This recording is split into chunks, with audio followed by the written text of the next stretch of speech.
Welcome back to the American Superbike Show, brought to you by RidingTimes.com, where you can use the promo code SBK5 on your order to save an additional 5% off what is already the best value on the interwebs when it comes to the electric dirt bike market. I personally have a GT73 and I've put over 1,000 miles on it now, and I love riding my bike.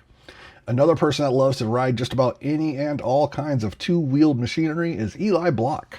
Over the weekend, I had the opportunity to spend a few moments with Eli while he was on his way down to the Aprilla Classic that took place over the weekend.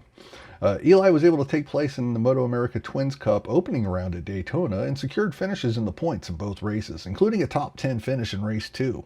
Since then, he has been on a little bit of a break to do some coaching and focus on getting back on the grid full-time in 2027.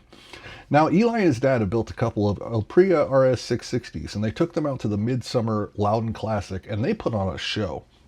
When a rainstorm drenched the New Hampshire track about 20 minutes before the scheduled start of the Classic itself, the Blocks decided to put some rain tires on their Aprilla and give it a shot. Well, the result? Eli brought it home on the podium in third place after leading portions of the race. And all of this is against a slew of MotoAmerica regulars that were running on super sport bikes. That is truly an impressive finish, and it was the first time a lightweight twin has ever podiumed in the 103-year history of the Loudon Classic. With that momentum, Eli and his dad are setting their sights on returning to the remaining 2026 Twins Cup schedule to prepare for that full season return in 2027 after a few partial campaigns. A big thank you to Eli Block and to Riding Times for helping to make this happen. And in a couple of days, I will be back to put out the normal Wednesday show, where this week we'll be looking ahead to the Twins Cup returning from their summer hiatus, on top of BTR going for their championship weekend at MotoAmerica Superbikes at Mid-Ohio. And they're going to be joined by the usual Superbike and Super Sport, as well as King of the Baggers and Super Hooligans. And as always, until we get there, take care of each other. Well, welcome back to MotoAmerica, Eli Block. So, I hear you've just been hanging out on the beach all summer surfing, right? Just being lazy? Is that what you've been up to? Yeah, I don't even remember the last time I've been to a beach. Maybe like 4 years ago. I moved to Florida. I should be at the beach every weekend, but normally I'm at the track or I'm at the golf course. So, what else have you been up to this summer, though, outside of golf? I know you have been getting some racing. Have you been doing any flat track? Yeah, here and there. Mainly this off season when I moved to Florida, it was a lot of flat track coaching. I coach Mason McIntyre down. He races the SFL MotoGP series. So yeah, I've been helping out with them, McIntyre Racing, MP3 Motorsports, helping them out. And I rode, obviously, did some riding at Roebling when I was on Way Racing or Y Racing, and did Daytona. And obviously, few things didn't fully work out, and I'm just super grateful that I was able to, race Daytona and get my feet back in MotoAmerica. But yeah, here and there, I just did a little bit of flat track, and yeah, actually from March to the Loudon Classic in June, I didn't ride a big bike at all. Well, speaking of the Loudon Classic, you had a pretty good weekend while you were up there. Well, why don't you go ahead and tell us about that? Yeah, that was I couldn't even put that weekend into words, man. That was, first time being home since I moved away, and it obviously hadn't been that long. It'd only been like 7 months, but it was nice to see everyone. And yeah, coming back to Loudon is always a different animal. There's no track in the country like Loudon. It's super bumpy, very point and shoot. Trying to carry as much roll speed as possible on a lightweight bike around that track is harder than most people think. So yeah, it was my first weekend on, me and my dad's own 660, and still on a stock motor, still having, some different parts that we won't have for MotoAmerica. We'll have better parts for then. But yeah, having a first weekend on that, trying to get our feet wet and get some testing in, baseline. And yeah, I wasn't, in all honesty, I wasn't even fully going to race the Loudon Classic this year because of, during the weekend, I wasn't fully on pace. On Wednesday, I think it was, Wednesday was our first day riding with Penguin. Oh man, I felt like I was riding a bike for the first time in my life again. It was not an enjoyable experience. So yeah, after, Wednesday, Thursday got rained out. So it's kind of just hope and pray that we can find a dry session, because on Wednesday it was only coaching. So we didn't really get to fully push and test. So Thursday was kind of our day for that, and it kind of rained. So yeah, I really didn't get much riding on Thursday, so I signed up for some local races on Friday, and I just still didn't have the pace. I didn't want what happened to me in 2025 to happen again, where I was on a lightweight bike in the classic and just the closing speeds. You know, I had competitive times, but the closing speeds were just, I guess, a little bit much, and ended up with me getting T-boned into turn one around like lap six, yeah, like 6 or 8, something like that, and. Yeah, you know, I just didn't really want to destroy our brand new bike during that race. And luckily, you know, for me, the skies opened up.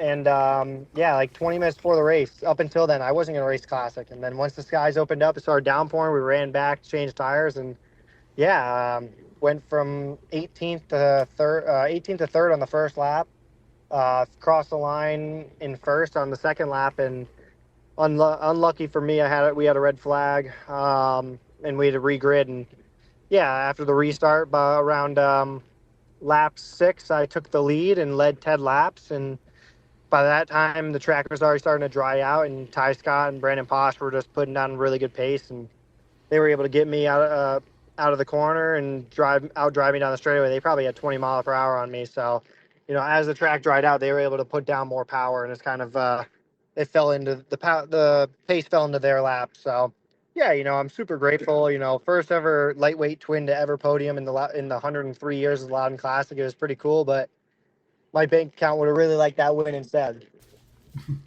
I bet. Well, it was still a hell of an impressive finish for the bike that you were on, and now you're going to be able to finish the rest of the MotoAmerica season in Twins Cup. You know, how is that going to become a possibility? Well, first of all, I gotta thank my parents. My dad, after Daytona or during Daytona, saw what was going on, and he's like, you know, obviously we've had a few runs at MotoAmerica. We've only put one full season together, and that was on the BartCon program. And you know, super thankful for Colin for, you know, making some of that happen. And yeah, you know, we haven't been able to put a full season together, and my dad hasn't been able to put, you know, full effort into it just because of you know, he works a 9 to 5, and then he also works in the garage and on, you know, other people's bikes and our bikes. And it's he kind of just wanted to like finally say, you know, F it, let's go do a full season. So we got 2 660s, and yeah, we just started building it. And you know, we raced the Classic, we tested it with Arma at Jersey the week after. And yeah, you know, without him being able to fully, you know, commit and put his time into it, no matter what sponsor or what people are helping me out, without him, none of this would happen. So first of all, my parents, my mom for letting us do this. My grandma helps us out immensely. Todd Topper and Angie Topper from Canada, they come down to pretty much all my races. They help wrench. Angie takes care of me and make sure that I'm hydrated, make sure I got food in me, and Todd helps my dad not go crazy. So yeah, you know, I got international help this year, which is crazy to say, but yeah, we got a lot of help coming into it. You know, Arma Vintage Racing Series, they are helping me out immensely this year. You know, K-Tech suspension, Envy Race Apparel, KYC helmets. I know there's a whole list, but you know, I'm trying to remember off the top of my head. So yeah, there is a massive list of people that I can't go without. You know, Matt Lilly, Woodcraft, MP3 Motorsports again, Blood Lubricants, Rentray Automotive, Dunlop, Seco Sports Cycle, Spark Manufacturing, Racer Gloves. If I'm missing anyone, I'm super sorry, but you know, I'm a little rusty. I haven't missed in a while, so yeah, I can't do this without any of those guys. Hopefully you'll have a fantastic return this weekend and get on the podium a few times, and you'll have a little bit more practice with some TV interviews.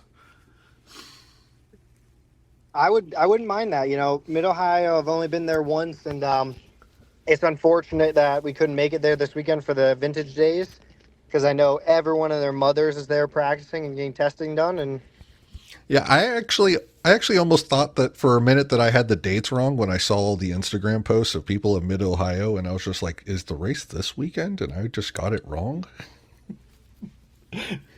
Yeah, But no, I would have been nice to be there, but obviously time wasn't on our side, and my dad already committed to being at Loudon this weekend, so we'll be on the back foot again. But I fully believe that we'll find some pace, and going out there and setting my expectations to win the first weekend is not the smartest thing. So if I can just be battling up front, closer to the front, that would be a huge win for us. And yeah, I obviously Mid Ohio. I've only been there once. That's my first ever dry podium there. So obviously I have some good history there, but still going to be a little rusty my first few laps. But I think it'll come back to me. And same with Virginia. I haven't been there in 5 years. I haven't been there. So yeah, everything's kind of the first 2 rounds are just going to be getting our feet wet. Obviously Jersey I know pretty well, but this first year that we weren't even planning on racing this year. We were planning on putting our full efforts into next year, but this first 3 rounds are kind of just going to be used as testing. So obviously, I'm still pretty new to the bike, but no excuses. I'm going to go out there and give it my all. And if I can be out there and if I get a podium, that would be great. If I'm battling up front, that's all I want. well, I hope you get the results that you're looking for this weekend at Mid Ohio and throughout the rest of the year. Thank you very much for joining us today. Thank you for having me. The theme song of the American Superbike Show is Who's Afraid of Virginia Wolf by the band Fay Ray off of their album I Love Everyone. A special thank you to No Idea Records, and thank you for listening.